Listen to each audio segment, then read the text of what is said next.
Hey family, it's your girl Kiri and this is Keeping Up with Kiri and I am back with another video.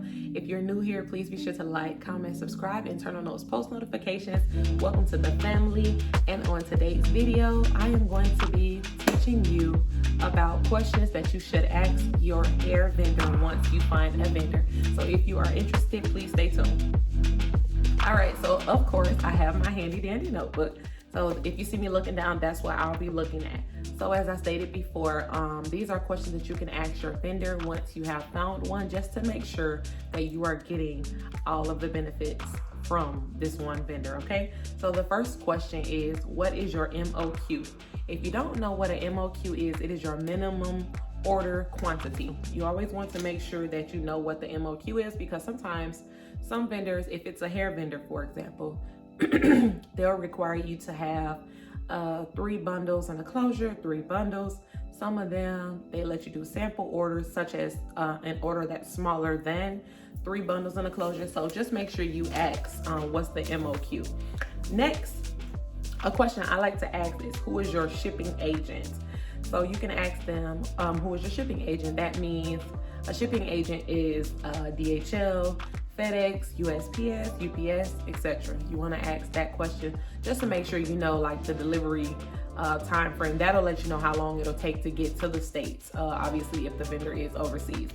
So that leads to my next question: how long is shipping to the United States? So in most cases, it could be 2 to 3 days or 3 to 5 days, depending on the shipping agent, if that makes sense. So make sure you ask that question as well.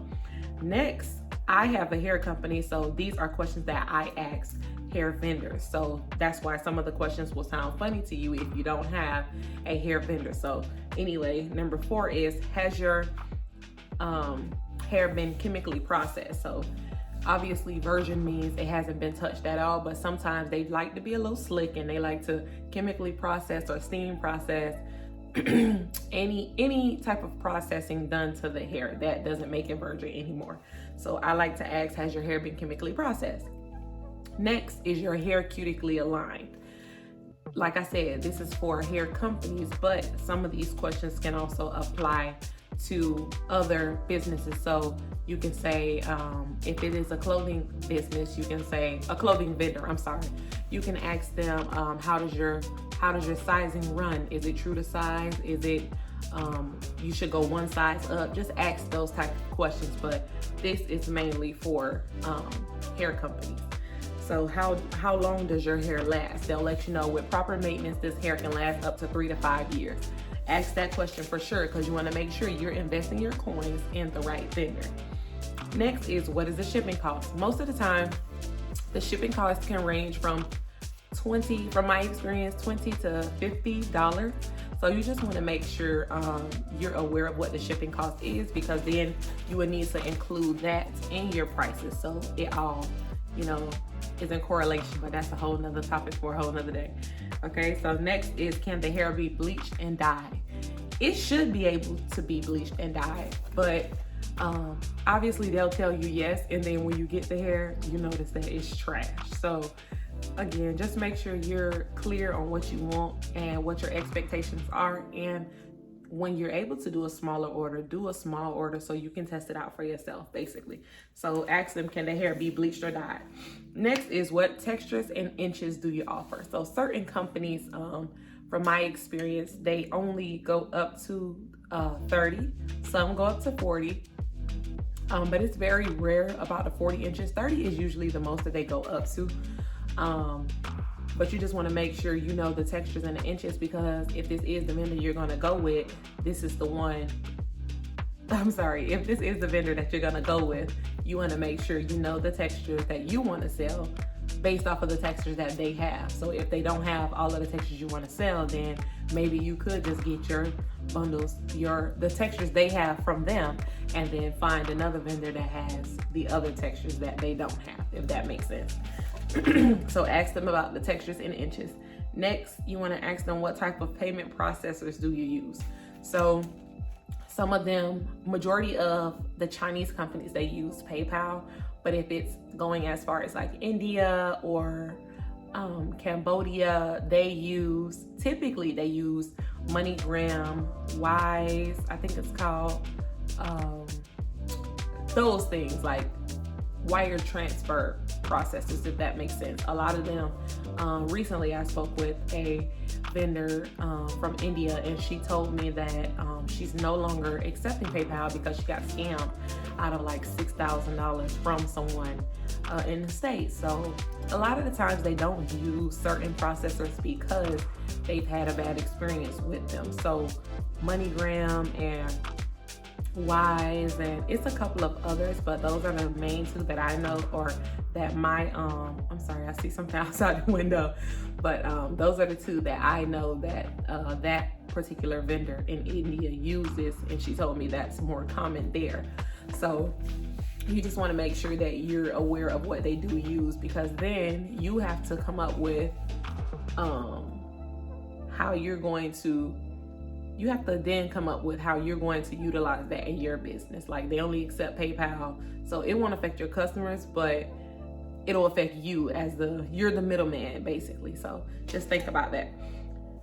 You can also ask, what is the origin of the hair? So just because the company is in China doesn't mean that they're selling you Chinese hair.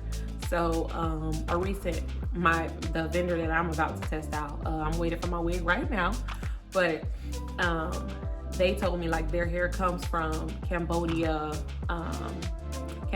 India, you know, those places. Just because it's a Chinese company, a lot of the time they outsource just like we do. So they basically doing the work for you. So if you find a Chinese company, 9 times out of 10 they're not going to say, oh, we sell Chinese hair. It's always hair from another origin. So just make sure you know where your hair come from. That way you're more educated in that department, and you're able to let your customers know when you list your descriptions, well, this hair comes from India, it is cutically aligned, it is single donor. That leads to my next question. You also want to ask them, is this hair from a single donor or a double donor? Single donor, I always get tongue tied. Single donor hair is from one person, and double donor is from 2. Most of the times it's from one person, because you want to make sure that the hair is quality hair. So if this one person took care of their hair, then you're going to get a good bundle or good bundles. If it is 2 people and one person took care of the hair and the other person didn't, and they mixed it together, you're going to have a catastrophe.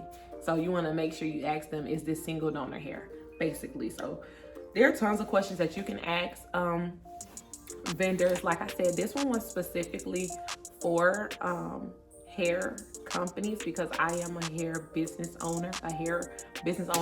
So there are tons of questions that you can ask. If you have trouble with coming up with questions to ask, just Google, or obviously do a YouTube search.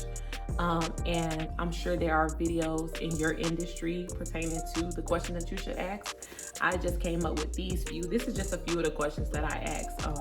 Sometimes I go in depth, you know, and I get real. Do you guys allow video calls? Because you want to make sure you're building that relationship with the vendors. And the more educated they see that you are, the more, how can I say it? They feel more comfortable, and they see like, oh, she know what she's talking about. Like, they can't run game on you if you already know. So when you come with your questions, if you even have to make a spreadsheet of questions to ask each vendor, just so they know not to play with you, because you know what you're looking for, then do that by all means. But you definitely want to make sure you are knowledgeable in the area that you are, in the industry that you're getting into. That way you know, like I said, can't nobody run game on you. So I hope you guys enjoyed this video. This was just something for me to do to help you guys, because I learned along the way as well. I am still not launched yet, but I will be launching next year. I'm super excited. In the beginning of next year, things are happening for me. I don't have a set date yet, but you know, it is what it is. But I am ready. I'm more ready than I've ever been, and I'm just waiting for God. So anyway, make sure you are keeping up with Kiri. By doing so, please follow me on Instagram, Facebook, TikTok at G3 Hair Collection. And if you are interested in purchasing some bundles from me when the time comes, please go to www.g3haircollection.com and drop your email in the email list box so that you can join the queendom, okay? Because we are G3 queens, period. So until next time, family, please be sure to like, comment, subscribe, and turn on those post notifications. See you next time.